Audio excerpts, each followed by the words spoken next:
আমার জেঠু একজন অভিনেতা, আমার জেঠু একজন শিল্পী মানুষ, আমার বাবা একজন সাধারণ ব্যবসায়ী, আমার ভাই একটা ডাক্তার, আমার ভাই একটা টিচার, আমার নিজের ভাই বাবার সাথে ব্যবসা করে।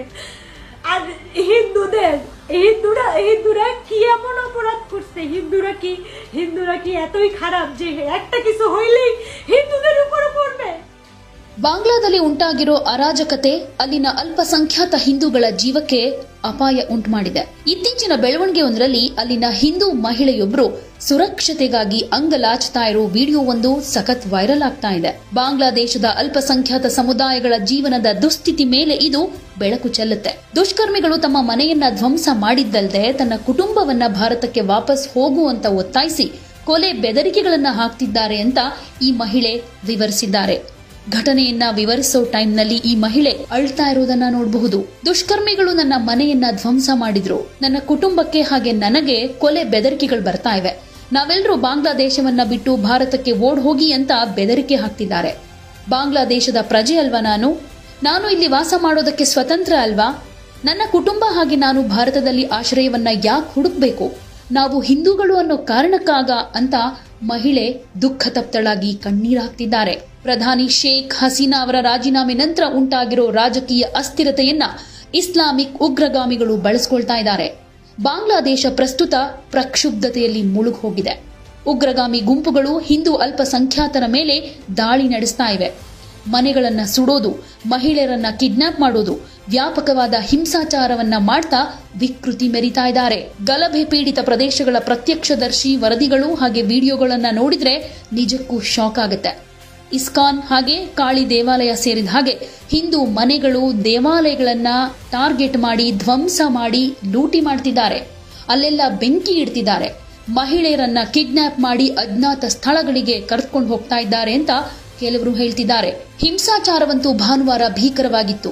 ಘರ್ಷಣೆಗಳ ಪರಿಣಾಮ ಹಿಂದೂ ಕೌನ್ಸಿಲರ್ ಹಾಗೂ ಪರಶುರಾಮ್ ಥಾನಾ ಅವಾಮಿ ಲೀಗ್ ಸದಸ್ಯ ಹರ್ದನ್ ರಾಯ್ ಸೇರಿದ ಹಾಗೆ ನೂರಾರು ಜನರನ್ನ ಹತ್ಯೆ ಮಾಡಿದ್ದಾರೆ. ಪ್ರತಿಭಟನಾಕಾರರು ಮತ್ತು ಸರ್ಕಾರದ ಬೆಂಬಲಿಗರ ನಡುವಿನ ಘರ್ಷಣೆಗಳು ತೀವ್ರಗೊಳ್ತಾ ಇದ್ದ ಹಾಗೆ ಇದು ಹಿಂಸಾಚಾರಕ್ಕೆ ತಿರುಗಿದೆ.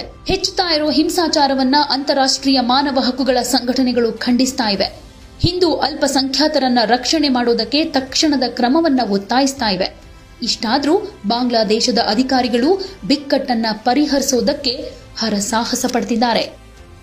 আমার জেঠু একজন অভিনেতা, আমার জেঠু একজন শিল্পী মানুষ, আমার বাবা একজন সাধারণ ব্যবসায়ী, আমার ভাই একটা ডাক্তার, আমার ভাই একটা টিচার, আমার নিজের ভাই বাবার সাথে ব্যবসা করে এবং আমি ছোট মেয়ে তার প্রবাসে, আমার বড় বোন তার বাড়িতে পিরোজপুরে। এই আমাদের পরিবার। আমার ভাইয়ের চেম্বারটা পর্যন্ত তারা ভেঙে ফেলছে।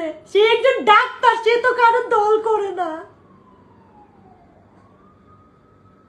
আমরা কার কাছে যাবো এখন? যারা এই যে এতদিন ধরে ছাত্রদের বিরুদ্ধে ছাত্ররা চাইছে করুক, সমস্যা নেই, কিন্তু আমাদের পরিবার তো আমরা কারোর সাথে ক্ষতি করে নাই। আমাদের তো মনে পড়ে না আমার বাবা মা কাকা কাকি কেউ ক্ষতি করে নাই, কোনো দিন কারোর সাথে বাজে কথা পর্যন্ত বলে নাই। কেন আপনারা আমাদের উপরে অ্যাটাক করলো?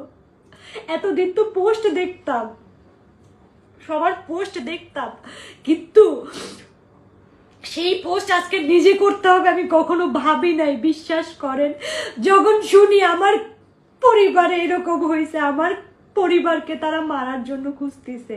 হ্যাঁ, দল সবাই করে কম বেশি, তার দল যেতে না যেতেই তাদের উপরে অ্যাটাক করবে, এটা ভাবতে পারেন আপনারা?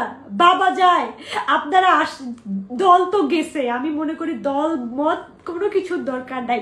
আগে কি দল করতো না করতো তার জেরে এসে আপনারা কি মারবেন?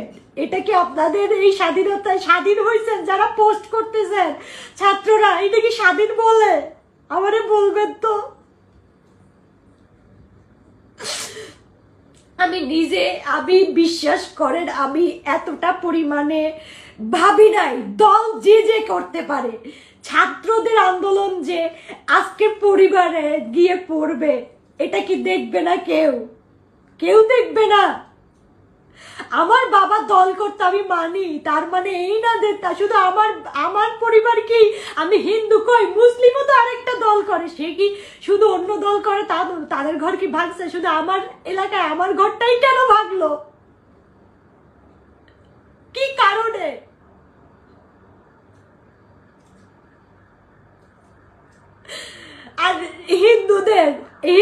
হিন্দুরা কি এমন অপরাধ করছে?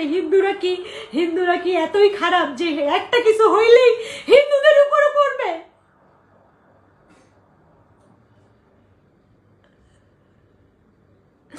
আমাকে বলেন, আমি তো দল চাই না, আমি তো দলের কোনো প্রয়োজনও চাই না, কিন্তু আমার বাবার কি দোষ? আমরা হিন্দু বলে কি আমি এই ছাত্রদের, আমি জানি না এই আন্দোলনের কত পরিবারকে যে জানি না, এই যে পরিবারের প্রত্যেকটা মানুষ, এখানে যদি আমার বাবা মরেও যাইতো, কই আজকে কেউ আসতো না? আসছে কোনো পুলিশ, না আসছে আর্মি, আমি কই কোনো দল, কই কেউ আসতো? আমার বাবা যদি আজকে মরেও যাইতো, কেউ আসতো? আমার পরিবার লোক ছাড়া কেউ আসতো?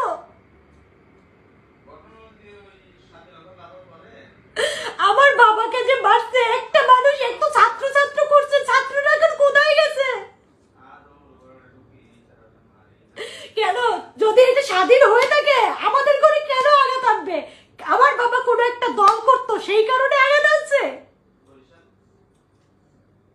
আপনারা বলতে পারবেন আমার বাবা দল করতো বিদায় আমার বাবার ঘরে অ্যাটাক করতে হবে তাদের? আরে দেখে শুনে খালি দলের লোকগুলোকেই ধরবে, আর কেউ লোক নাই, নাই। তাহলে কিসের স্বাধীন হইছে? এরকম স্বাধীনের ধিক্কার জানাই।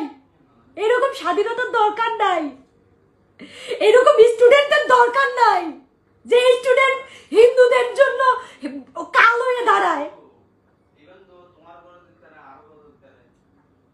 এরপরেও যদি আমার বাবা মা মরেও যায়, তাতেও আবার দুঃখ নাই, কারণ এরকমের দরকার নাই। আমরা স্বাধীনতা যখন পাইছি, আমরা তো স্বাধীন রাষ্ট্র, আমার দল দরকার নাই, আমরা তো স্বাধীনতা, এখানে যে কেউ, এখানে পুরো বৈষম্য বিরোধী ছাত্র আন্দোলন বলছে, তাহলে বৈষম্যর পরিচয়টা কি সঙ্গে সঙ্গে অ্যাটাক? এই হচ্ছে বৈষম্যের পরিচয়, এটা কি ছাত্ররাই অ্যাটাক করছে আমার পরিবারকে? আমি তো দোষ দেবো শুধু ছাত্র, কারণ এটার মূল কারণ হচ্ছে ছাত্র। আমার মতো কয়জন এসে বলবে আমি জানি না, আমার মতো কয়জন তার পরিবারের নিয়ে বলবে আমি জানি না, কিন্তু আমি স্বাধীন রাষ্ট্রে বাস করি, আমার স্বাধীনতা, আমি কি ভাবছে আমি দেশ ছেড়ে পালাই যাব? জীবনেও দেশ ছেড়ে পালাই যাব না, মরতে হয় এখানেই মরবো, দেশে মরবো, কিন্তু দেশ ছেড়ে পালাই যাব না, কারণ আমার জন্মস্থান বাংলাদেশ। সেটা সে যে দল আসুক না কেন, আমার জন্মস্থান বাংলাদেশ। কিন্তু দল যে কেউ করতে পারে, বাট আমার বাবাকে তার ইন্ডিয়ায় ডাইরেক্টলি যে হিট করার তো কোনো প্রশ্নই আসে না।